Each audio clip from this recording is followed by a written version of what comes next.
Assalamualaikum warahmatullahi wabarakatuh. Salam bahagia selalu buat sahabat channel Misteri Goib. Mari kita simak dan mulai ceritanya. Kabut pekat menyelimuti hutan Gunung Rancang ketika senja datang lebih cepat dari biasanya. Angin membawa bau amis yang tidak dikenali, membuat burung-burung memilih diam, dan pepohonan tua berderit seolah menyimpan rahasia. Di tengah hutan itu, tersembunyi sebuah desa tua bernama Kertanirsa, yang konon katanya telah menghilang dari peta sejak tahun 1965. Desa itu hanya disebut dalam bisik-bisik dukun tua, dan peta-peta kuno yang berani memperlihatkan wilayah, keramat, dengan tinta merah darah.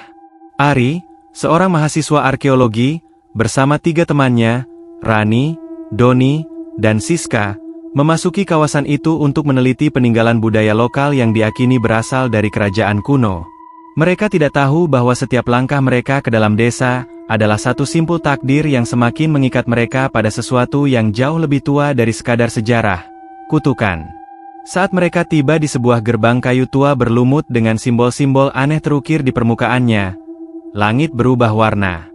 Seakan senja berubah menjadi malam dalam satu kedipan mata. Angin berhenti, dan suara hutan menghilang. Ari menyentuh gerbang itu, dan ukiran simbolnya memerah perlahan, seakan merespon sentuhan darah yang tidak pernah diberikan. Tempat ini, bukan cuma ditinggalkan, gumam Rani, merinding. Ini, dikurung.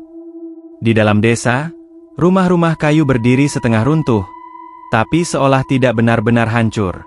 Semua mengarah ke satu bangunan utama di tengah, balai sesaji. Di sanalah mereka menemukan naskah tua berbahasa Jawa kuno, dengan satu kalimat pertama yang masih bisa dibaca jelas. Kanggo sing langgar perjanjian, getihmu bakal dadi hukuman. Bagi yang melanggar perjanjian, darahmu akan jadi hukumannya. Belum sempat mereka membacanya lebih lanjut, suara perempuan tua terdengar dari balik bayangan. Kalian sudah masuk, maka kalian juga harus bayar. Suara perempuan tua itu menggema, meski tidak ada satupun dari mereka yang melihat sosoknya. Hanya bayangan samar yang menjelma di balik tirai kabut. Mata Doni langsung menyapu sekeliling, panik. Siska berpegangan pada Rani, tubuhnya gemetar. Kita harus keluar dari sini, bisik Siska. Tidak semudah itu, sahut Ari lirih. Tatapannya terpaku pada naskah yang mulai mengeluarkan bau anyir. Tinta merah di kertas itu mengalir seperti darah segar. Malam di Kertanirsa tidak seperti malam biasa. Bulan tak terlihat, bintang pun menghilang. Yang ada hanyalah suara-suara lirih seperti nyanyian anak kecil yang terdengar dari dalam rumah-rumah kosong. Mereka memutuskan kembali ke tempat mereka mendirikan tenda di pinggiran desa, tapi jalan yang mereka lalui sebelumnya tak lagi sama. Pohon-pohon bergeser, jalan setapak terputus, dan papan arah yang mereka pasang siang tadi telah patah, berlumur darah kering. Ini seperti labirin hidup, ujar Doni, menyalakan senter. Tapi cahaya tak mampu menembus lebih dari 3 meter ke depan. Kabut terlalu pekat, terlalu hidup. Di tengah kebingungan itu, mereka menemukan bangunan lain, semacam pendopo tua dengan pilar hitam dan altar batu di tengahnya. Ukiran wajah-wajah meringis menghiasi tiang-tiang, dan simbol yang sama di gerbang tadi, kini terlihat lebih terang, seperti menyala dari dalam. Rani, seperti dalam trans, melangkah mendekati altar. Ia membaca ukiran di lantai, dan tubuhnya seketika kaku. Dari mulutnya mengalir darah tanpa sebab. Ari dan yang lain panik, mencoba membawanya menjauh, tapi suara-suara itu kembali terdengar, kali ini lebih jelas. Satu telah dipilih. Tumbal harus dibayar. Perjanjian telah dimulai kembali. Ari menatap altar yang kini menyerap darah Rani ke dalam celah-celah batu. Di sana terukir tanggal 7 Mei 2025, tepat hari ini. Di bawahnya tertulis, Saben sewulan, bakal ana sing teka. Lan perjanjian kudu diuripna maneh. Setiap 1000 bulan, akan ada yang datang. Dan perjanjian harus dihidupkan kembali. Rani kini tak sadarkan diri. Nafasnya lambat, wajahnya pucat, dan darah terus merembes dari hidung serta matanya. Siska menjerit, Tapi suara itu seolah terhisap oleh udara, tidak memantul, tidak menggema. Doni mengguncang-guncang tubuh Ari yang masih menatap altar seolah terpaku oleh sesuatu yang tak kasat mata. "Kita harus keluar. Sekarang," bentak Doni. Namun, langkah kaki mereka terhenti saat suara bambu patah terdengar dari arah hutan. Kemudian diikuti tawa kecil, seperti anak kecil bermain petak umpet. Dari kabut itu, muncullah sosok-sosok berjubah merah darah. Wajahnya tertutup topeng kayu yang diukir dengan ekspresi sengsara. Mereka mengelilingi pendopo, bergerak perlahan, sambil menyanyikan lagu Jawa kuno dengan nada yang tak enak di telinga. "Sing langgar prasetya, digawa bali marang sang endalem." Yang melanggar janji, dibawa kembali kepada sang tuan. Ari akhirnya bersuara, "Mereka bukan makhluk biasa. Mereka penjaga perjanjian darah." Mereka menggotong Rani dan lari meninggalkan pendopo, menyusuri jalan yang berubah setiap detik. Hutan kini bernafas. Pohon bergerak seperti daging hidup. Lantai tanah pun sesekali terasa berdenyut. Dalam pelarian, mereka tiba di rumah paling besar di desa. Sebuah rumah joglo kuno dengan 2 patung penjaga di depannya. Mulut patung menganga, dan dari dalamnya, suara lelaki tua terdengar lirih. "Masuklah, sebelum malam jadi abadi." Mereka masuk.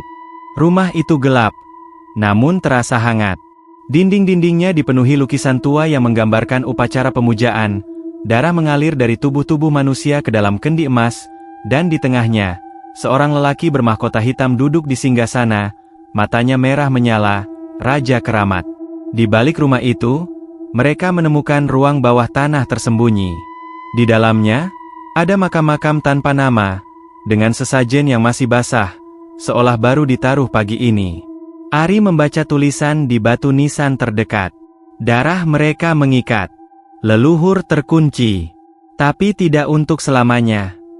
Siska bertanya dengan suara nyaris tak terdengar, apa yang sebenarnya mereka ikat di sini? Ari menjawab pelan, sesuatu yang tidak boleh bangkit. Malam terasa semakin berat.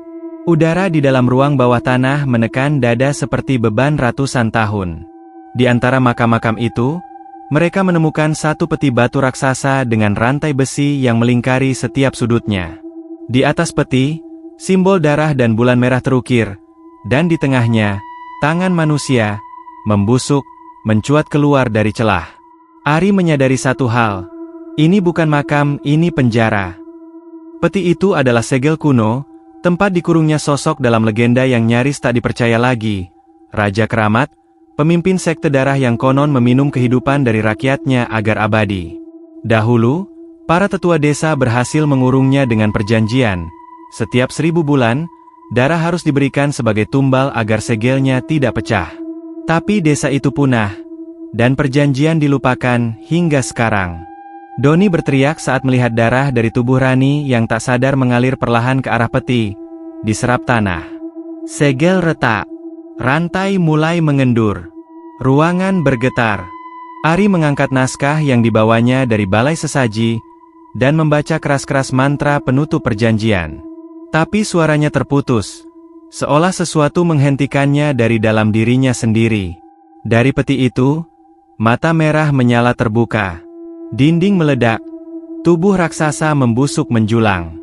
Sosok Raja Keramat berdiri dengan tubuh terbungkus kain merah, darah menetes dari setiap pori-porinya. Wajahnya bukan wajah manusia, melainkan gabungan dari semua wajah yang telah dikorbankan selama ratusan tahun. "Aku kembali," suaranya seperti ribuan jiwa merintih. Siska, dengan gemetar, mengambil keris kecil dari altar di ujung ruangan. Keris dengan ukiran yang sama dengan simbol perjanjian. Tanpa ragu, ia menggoreskan keris itu ke telapak tangannya, dan membubuhkan darahnya ke naskah. Tiba-tiba naskah itu terbakar, membentuk lingkaran cahaya di udara. Dari dalam lingkaran, cahaya putih menyembur dan menghantam tubuh Raja Keramat. Teriakan maha dahsyat menggema hingga ke dasar bumi. Tubuh Raja Keramat hancur perlahan. Namun sebelum lenyap, ia berkata, "Perjanjian boleh kau tutup hari ini, tapi darah selalu menagih kembali." Pagi menjelang. Rani terbangun. Kabut sirna. Desa Kertanirsa tak lagi ada. Hanya hutan, sunyi, dan naskah gosong di tangan Ari, dengan satu kalimat terakhir yang muncul pelan. Sewu wulan sabanjure, aku bali. 1000 bulan berikutnya, aku kembali.